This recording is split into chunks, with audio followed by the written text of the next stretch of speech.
Kristo ni wale wenye pesa, lakini tuliokosa pesa tunakula matembele.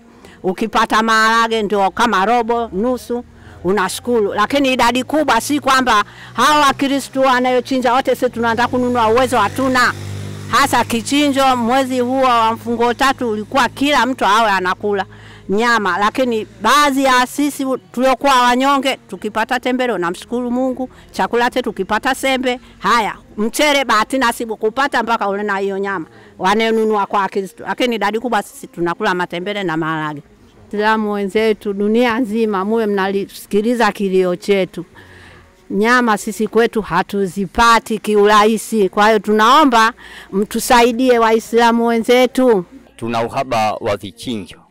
Vichinjo hapa ni kwamba kila wakati Eid yetu tunategemea kununua nyama sehemu zinginezo. Na tunakokwenda kununua hatujui kama Waislamu au vipi.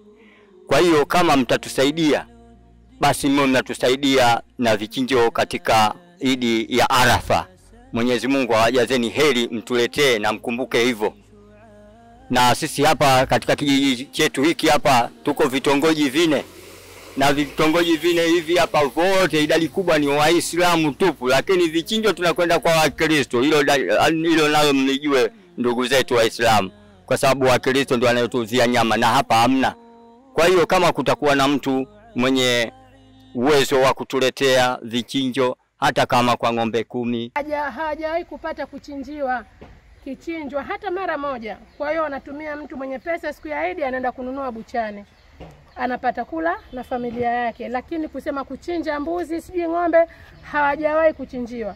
Wenyewe wanakuambia hata hiyo nyama kuipata au mtu anarehemiwa waende kwenye hitma ndio mtu atapata kula nyama. Tunawaomba Waislamu wapenda kheri dunia nzima, ndani ya Tanzania, nje ya Tanzania, mataasisi mbalimbali, msikie kilio cha wanakijiji wa hapa Kibangile. Kilio chao wanataka kichinjwa. Wako wengi sana, wanaswali msikiti wote huu unajaa na mpaka nje.